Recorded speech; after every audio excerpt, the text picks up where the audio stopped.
어제 윤석열 전 대통령에게 1심 재판에 판결이 나왔지요. 무기징역이 선고가 됐습니다. 재판 전부터 이 재판에서는 사형과 무기징역이 나올 것이다 라고 얘기들을 했던 터이기 때문에 그리 큰 영향을 준 것 같지는 않습니다. 그러나 어제 재판과는 별개로 외신들은 트럼프의 미국 대선에 외국 세력이 개입했다는 증거가 곧 공개가 된다라는 소식이 전파를 타면서 각국들이 깜짝 놀라고 있는 입장 아니겠습니까?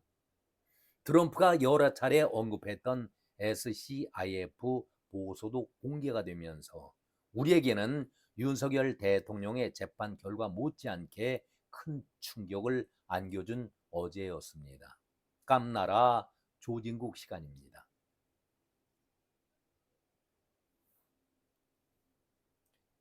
먼저 전 FBI 부국장이었던 댄 본지노가 보수 성향의 짙은 언론인이죠.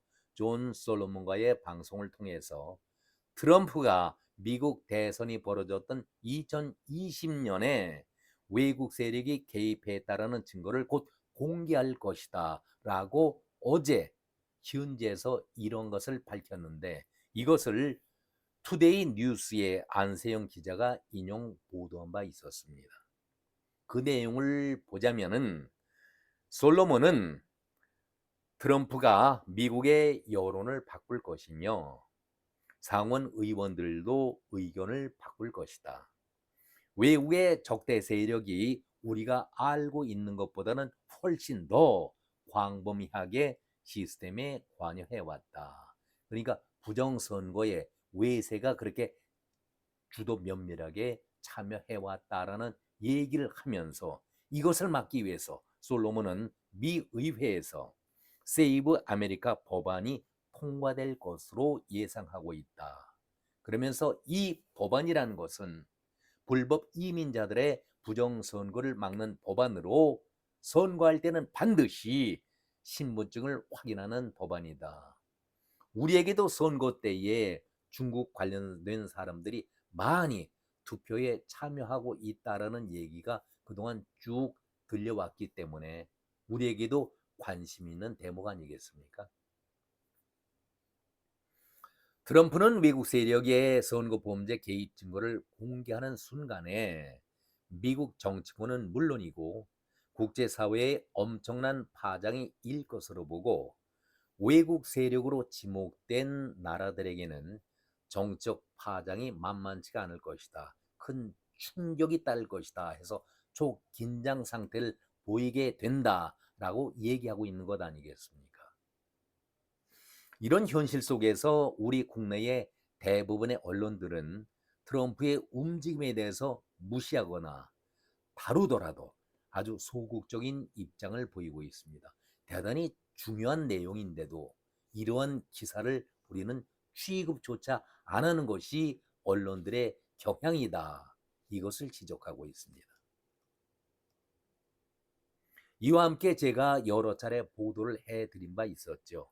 미국의 SCIF, 도대체 이곳이 뭐 하는 곳인가? 의문을 갖고 계시는 분들이 많이 계신데 한마디로 미국 정부에서 가장 높은 비밀, 중요한 비밀을 취급하는 집단이다. 이렇게 말씀드리겠습니다. 국방부의 정보기관인데 아주 초극비의 비밀을 다루는 그러한 기관이다. 이런 말씀과 함께 트럼프가 한국의 부정선거 시스템 보고서인 이 보고서를 공개하면서 관련된 나라들이 초비상에 놓여 있다라는 말을 덧붙이고 있습니다. 이 보고서는 단순하게 의혹 제기나 음모론의 수준을 넘어서서 지난 수년 동안 세계의 자유 진영을 혼란에 빠뜨리고 특히 대한민국의 민주주의를 송두린 채 유린했던 거대한 국제 부정선거 카르텔의 실체를 해부한 범죄 백서다. 가짜 정권을 향한 사형 선고문이다. 이렇게 극단적인 표현까지 쓰고 있는 입장입니다. 트럼프가 그 나버스 포럼에서 이런 얘기를 했었죠. 부정선거 관련자들은 저는 기소가 될 것이다. 이런 얘기를 하면서 그 첫 번째 실시했던 것이 베네수엘라의 마두로를 전격 체포해서 미 법정에 세웠던 것 아니겠습니까? 그러자 그와 관련된 나라라고 지목된 나라가 과연 어디냐, 다음 지도자는 누구일까, 이런 얘기들까지 나돌지 않았었습니까? 이 보고서를 보면은 모두 5개 장으로 이루어졌습니다. 제가 그 첫째 장을 말씀드리겠습니다. 제1의 장이 악의 보고서입니다. 악의 축, 송도와 성남, 그리고 국제 사기단의 커넥션, 이런 제목으로 내용이 적혀 있는데, 놀랍게도 대한민국의 송도와 성남이 부정선거의 진원지였다, 이런 얘기를 합니다. 세계 선거 기관 A-웹이라고 하고 있죠. 그리고 우리 한국의 미루 시스템스, 이 두 기관이, 두 제도가 역사책에는 민주주의 파괴자로 기록이 될 것이다, 이렇게 보고서에 언급을 하고 있다는 얘기 아니겠습니까? A앱을 지적하면서 부정선거 시스템의 글로벌 유통망이다, 대한민국 중앙선관위가 주도하면서 송도에 위치한 A웹은 표면적으로는 개발도상국가의 선거 선진화를 돕는 명분을 내세웠지만 이곳이 부정선거 기술의 수출 기지로 규정을 하고 있다, 보고서는 이렇게 지적을 하고 있습니다. 콩고와 이라크, 볼리비아 등 전국의 혼란스러운 국가들에게 한국형 전자개표 시스템을 ODA, 공적 개발 원조 자금으로 깔아주면서 그 대가로 검은 돈을 세탁하거나 해당 국가의 정권을 입맛대로 교체하는 데 일조해왔다는 것입니다. 대한민국 국민의 세금이 다른 나라의 민주주의를 파괴하는 공작금으로 쓰여졌다는 사실은 통탄을 금할 수가 없다. A웹은 단순한 협의체가 아니라 중국 공산당이나 글로벌 딥 스테이트 세력의 자금과 지령이 오가는 범죄의 허브였다, 이렇게 보고서는 지적을 하고 있습니다.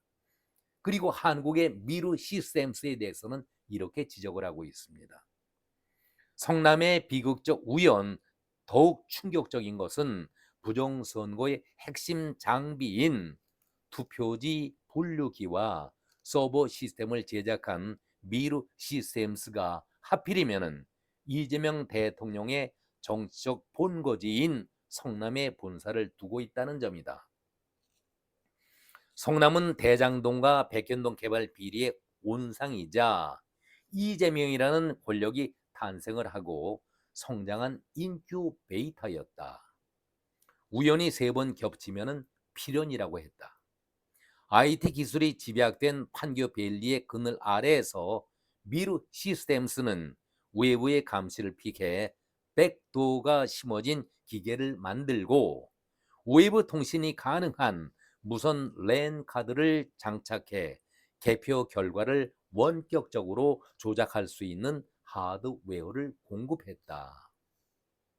성남시장이었던 이재명 대표가 이 업체를 어떻게 지원하고 비호했는지 그 행정적 카르텔의 연결고리는 이제 특검 수사의 제1순위 대상이 되어야 한다라고 제1장에서 아주 혹독하게 보고서는 비난을 하고 있습니다.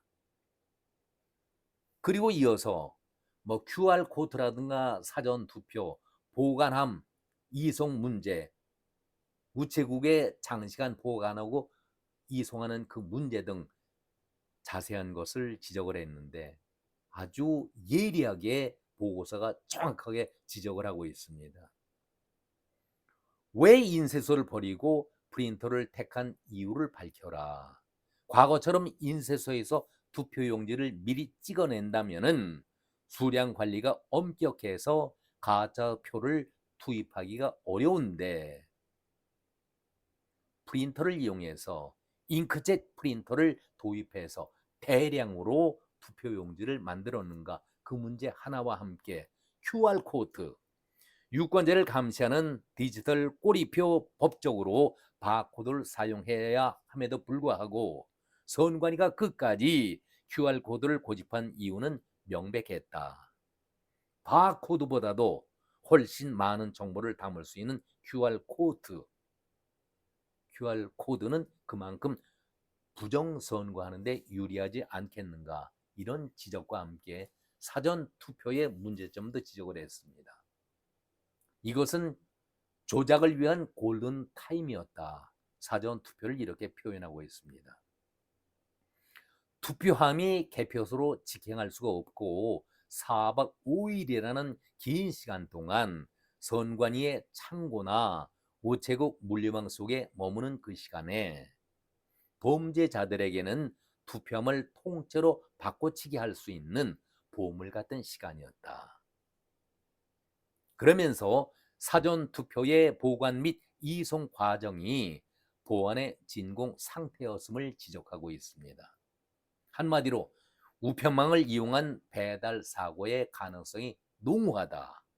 그리고 관내에서 직접 우리가 투표한다 하더라도 봉투가 더 없기 때문에 더 쉬운 대량 투입이 직접적으로 가능한 것이 지금 투표의 관내 사전 투표의 형태 아니겠는가, 이것을 지적하고 있습니다. 사전투표 보관 이송과 과정이 보안의 진공 상태를 지적하고 있었는데 한두 가지가 아니다, 허점 투성이 한두 가지가 아니다, 이런 얘기를 하고 있으면서 이러한 모든 것이 기술적 범죄가 들통나지 않도록 국민의 눈과 귀를 가리는 여론 조작, 그리고 언론을 지적하고 있습니다. 이들은 방관자가 아니라 공범이라고 SCIF 보고서는 지적을 하고 있습니다. 뼈아픈 지적 아니겠습니까? 방관자가 아니라 공범자다라고 지적을 하고 있습니다. 그리고 마지막 5장, 5장째는 고의적 파괴를 언급하면서 이 모든 범죄의 정점에 이재명 정권이 있다라고 지적을 하고 있습니다. 뼈아픈 지적이지요. 기술적 범죄가 들통나지 않도록 국민의 눈과 귀를 가린 것은 바로 여론조사기관과 언론이었다. 이들은 방관자가 아니라 적극적인 공범자였다. 이러면서 SCIF 보고서는 결론적으로 이런 얘기를 정리하고 있습니다. 이것은 단순한 보고서 문건이 아니다. 피로 쓰인 대한민국의 현대사를 바로 잡는 역사의 명령서이다. 이렇게 지적을 하고 있습니다. 저도 결론적인 말씀을 드리겠습니다. 윤석열 재판이 열리는 시점에 왜 이런 충격적인 보고서와 기사가 동시에 나왔을까? 저는 참 의아하다라는 생각이 듭니다. 그런데 우리 언론들은 보도 자체를 안 하고 있습니다. 옳고 그름은 국민들의 판단할 목 아니겠습니까? 왜 우리 언론들은 침묵을 하고 있을까? 언론 윤리 헌장은 왜 만들었을까? 제가 질문을 언론에게 드리고 싶습니다. 트럼프가 다보스에서 한 말이 그냥 우연이었을까요? 진 커민스가 그런 얘기를 했죠. 트럼프는 임시적으로, 즉흥적으로 정책을 펼치지 않는다. 반드시 정책을 확인하고 정보를 확인하고 또 확인한 다음에 결행을 하는 사람이다. 그런 얘기를 한 적이 있었습니다. 트럼프가 다보스에서 이런 얘기를 했었죠. 부정선거 관련자들은 전원 기소될 것이다. 그 첫 번째가 마두로 아니었습니까? 왜 어제 윤석열 재판과 오늘 외신이 전하는 소리를 우리가 종합해서 볼 때에 우리의 머리에 이것이 각인이 되어서 남을까? 저는 그런 생각을 곰곰이 해봤습니다. 그냥 우연일까요? 저는 오늘 이 말씀을 드리면서 이것이 결코 우연은 아니다. 보고서에도 3번의 우연이 겹치면 필연이라고 얘기하지 않았었습니까? 오늘은 미 대선 부정선거에 관련돼서 우리 정치판은 연관이 되지 않을까, 그런 생각 속에 이런저런 말씀을 드려봤습니다. 곧 이것이 공개가 되면은, 공개가 됐지요. 우리 한국에도 파장이 오지 않을까, 그런 생각을 그토록 가져봅니다. 오늘은 여기까지 말씀드렸습니다. 고맙습니다.